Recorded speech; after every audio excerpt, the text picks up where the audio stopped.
The hours of the Passion. The 24th hour, from 4 to 5 p.m., the burial of Jesus, Desolated Mary, most holy. My sorrowful Mama, I see that you dispose yourself to the final sacrifice of having to give burial to your lifeless Son, Jesus. Most perfectly resigned to the will of God, you accompany him, and you place him in the sepulchre with your own hands. But as you compose those limbs, and are about to give him the last goodbye and the last kiss, you feel your heart being torn from your breast because of the pain.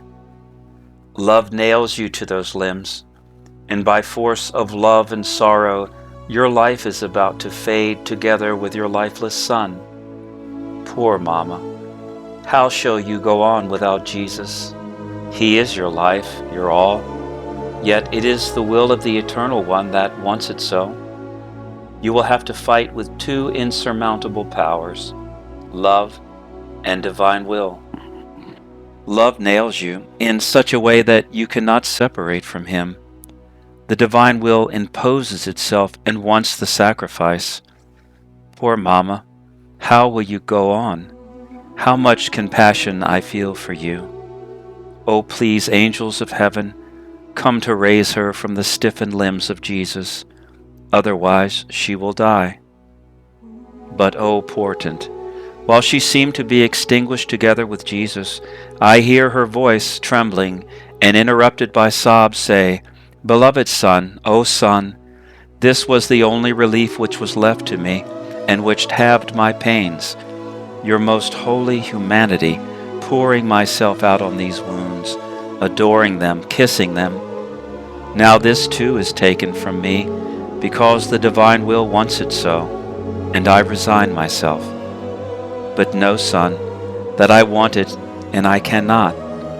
At the mere thought of doing it, my strengths leave me, and life runs away from me. Oh, please, O Son, so that I may have life and strength to be able to depart, allow me to remain all buried in you, and to take for myself your life, your pains, your reparations, and all that you are. Ah, only in exchange of life between you and me can give me the strength to make the sacrifice of departing from you. So determined, my afflicted Mama, I see that you go through those limbs again, and you place your head in the head of Jesus, kissing it. You enclose it in your thoughts, and you take for yourself his thorns, his afflicted and offended thoughts, and everything he suffered in his most holy head.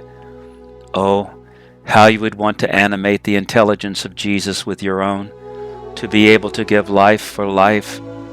You now begin to feel revived by having taken the thoughts and the thorns of Jesus into your mind. Sorrowful Mama, I see you kiss the lifeless eyes of Jesus, and I feel pierced in seeing that Jesus no longer looks at you. How many times his gazes filled you with paradise and made you rise again from death to life, and now, not seeing yourself gazed upon, you feel you are dying. Therefore, you place your eyes in those of Jesus, and you take for yourself his eyes, his tears and bitternesses, in seeing the offenses of the creatures and the many insults and scorns. But I see, my pierced Mama, that you kiss his most holy ears, and you call him over and over again, saying, "My Son, how can it be that you no longer listen to me, you who would hear my slightest motion? And now I cry, I call you, and you do not hear me. Ah, love is the most cruel tyrant. You were more than my own life for me, and now I will have to survive so much pain. Therefore, O Son, I leave my hearing in yours, and I take for myself what you have suffered in your most holy hearing, the echo of all the offenses that resounded in it. Only this can give me life, your pains, your sorrows. And as you say this, the pain and the grip on your heart is so great that you lose your voice and remain motionless. My poor Mama, My poor Mama, how much compassion I feel for you. How many cruel deaths you suffer. But the divine will imposes itself and gives you motion, and you look at his most holy face, you kiss it and exclaim, "Adored Son, how disfigured you are. Ah, if love did not tell me that you are my son, my life, my all, I would no longer recognize you. So unrecognizable you are. Your beauty was transformed into deformity, your cheeks into bruises, and the light, the grace of your face, which was such that seeing you and remaining beatified was the same thing, has turned into paleness of death. O beloved Son, Son, how you are reduced! What an awful crafting sin has made upon your most holy limbs! Ah, how much would your inseparable Mama want to give you back your original beauty? I want to fuse my face in yours, and take for myself your face, and the slaps, the spit, the scorns, and everything you have suffered in your most holy face. Ah, Son, if you want me alive, give me your pains, otherwise I will die.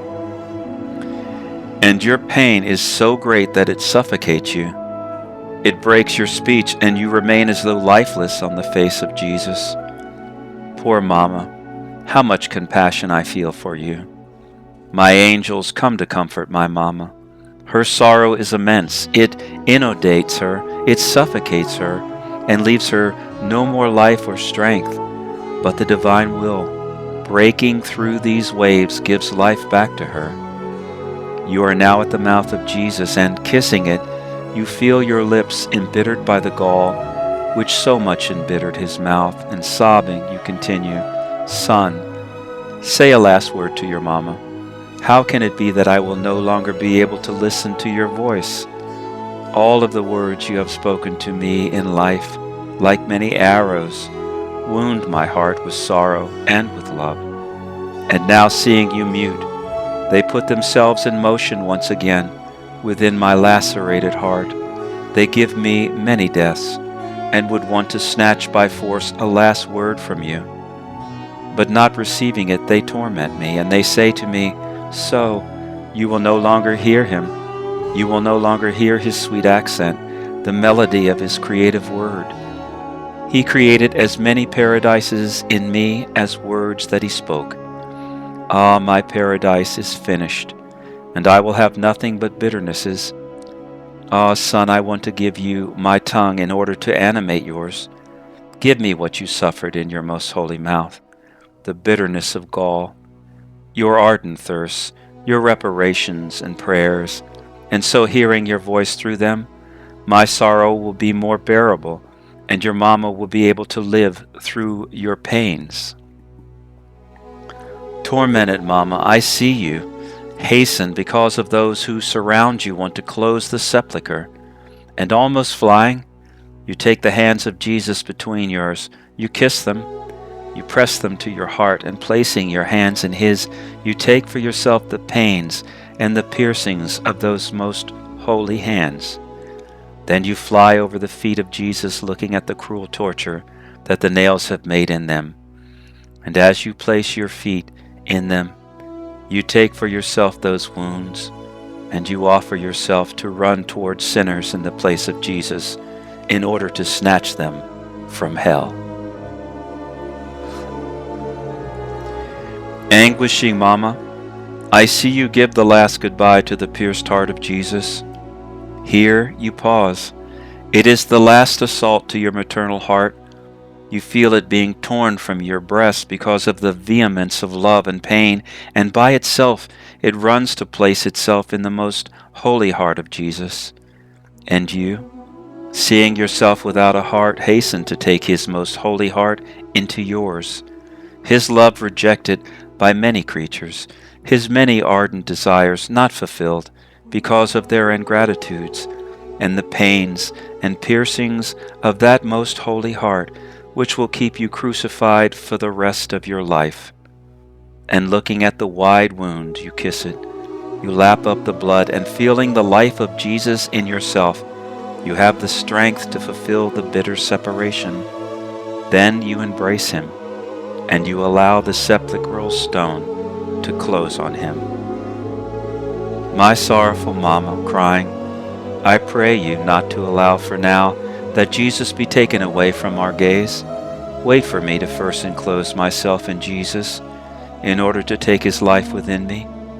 If you, who are the spotless, the all-holy, the full of grace, cannot live without Jesus, much less can I do it, who am weakness, misery, and full of sins.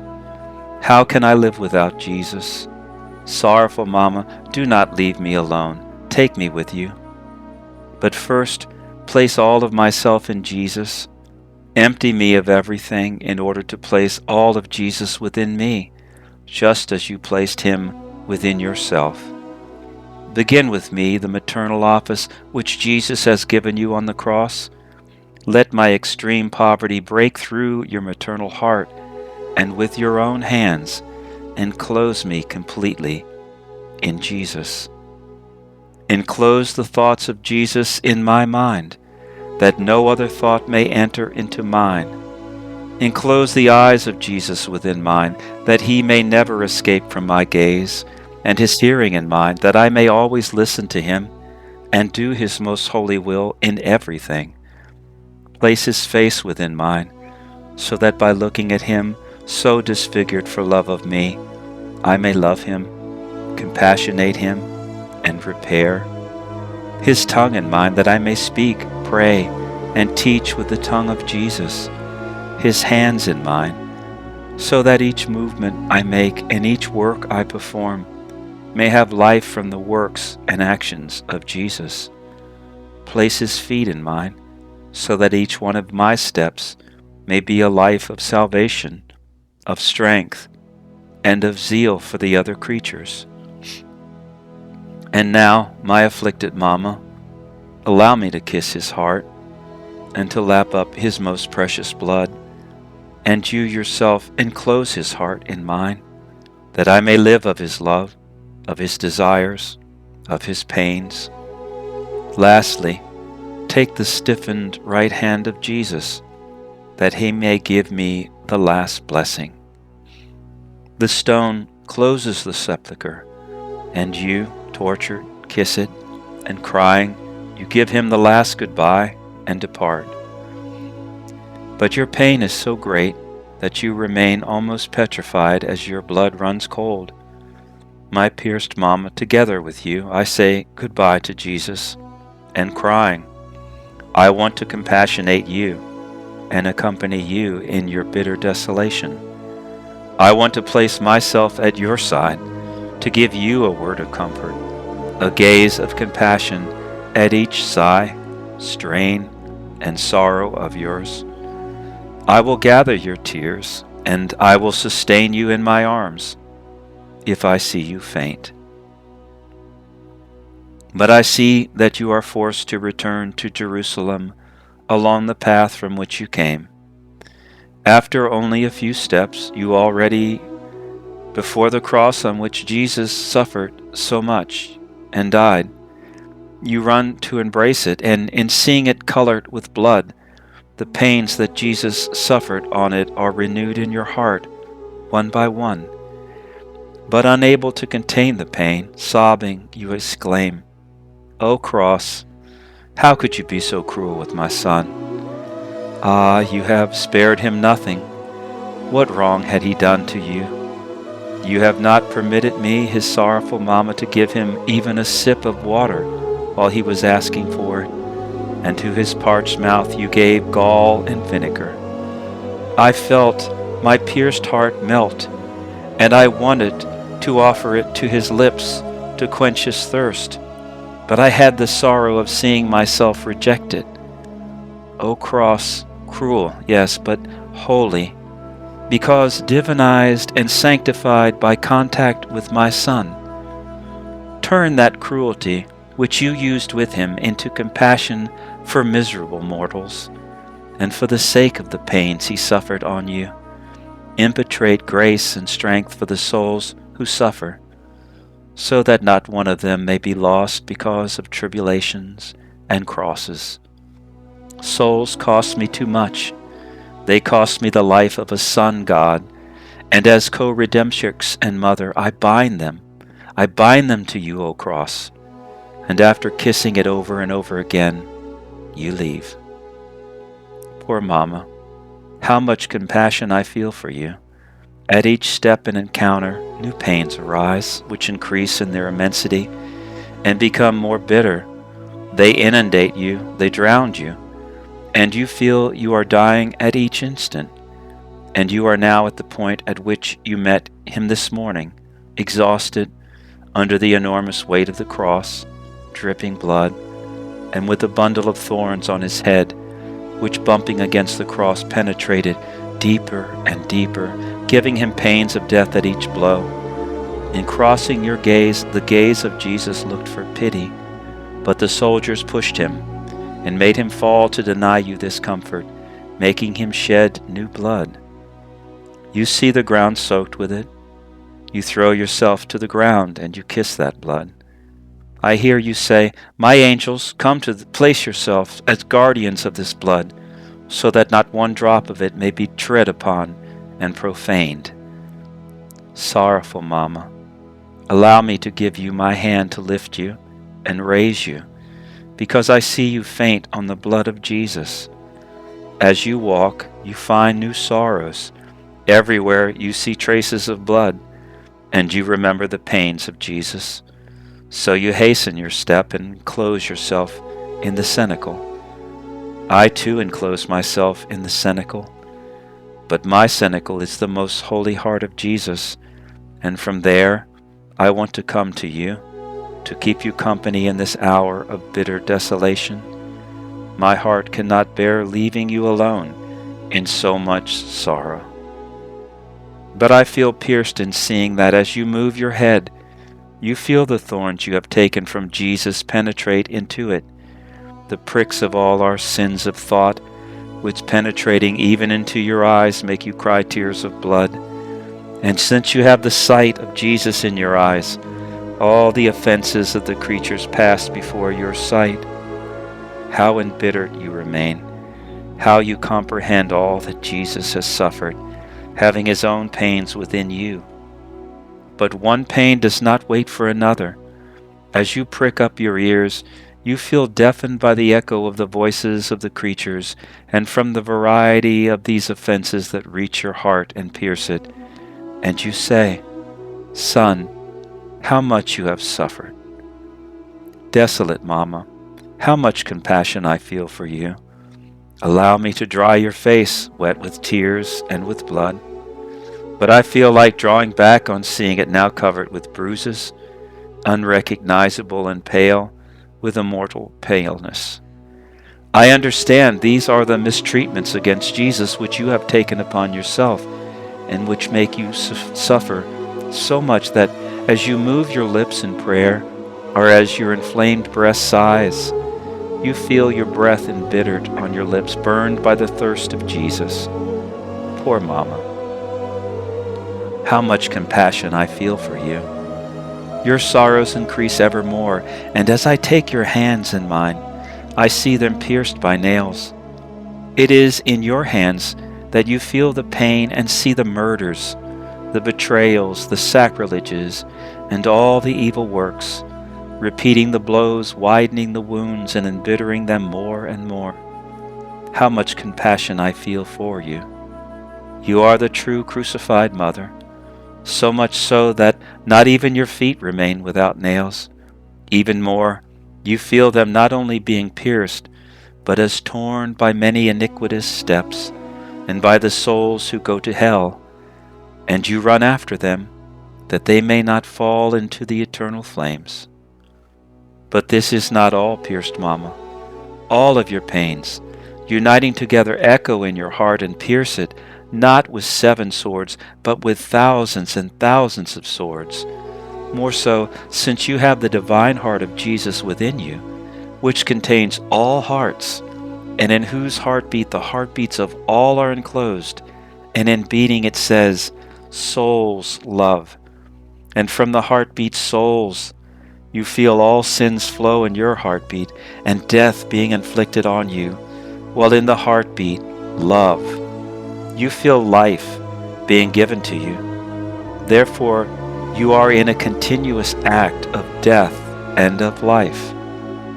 Crucified Mama, as I look at you, I compassionate your sorrows. They are unspeakable. I would like to transform my being into tongue and voice in order to compassionate you, but before so much pain, my compassion is nothing.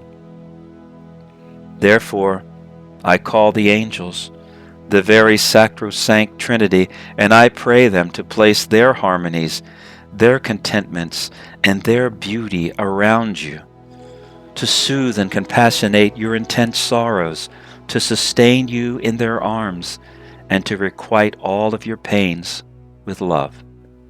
And now, desolate Mama, I thank you in the name of all for everything you have suffered, and I pray you, for the sake of your bitter desolation, to come to my assistance at the moment of my death. When I find myself alone and abandoned by all in the midst of 1,000 anxieties and fears, come then, to return to me the company that I have given you many times in life. Come to my assistance, place yourself beside me, and put the enemy to flight. Wash my soul with your tears. Cover me with the blood of Jesus. Clothe me with his merits. Embellish me and heal me with your sorrows and with all the pains and works of Jesus. And by virtue of them, let all my sins disappear, giving me total forgiveness. And as I breathe my last, receive me into your arms. Place me under your mantle. Hide me from the gaze of the enemy. Take me straight to heaven and place me in the arms of Jesus. Let us make this agreement, my dear Mama. And now, I pray you to return the company I have given you to all those who are agonizing. Be the Mama of all. These are extreme moments, and great aids are needed. Therefore, do not deny your maternal office to anyone. One last word as I leave you.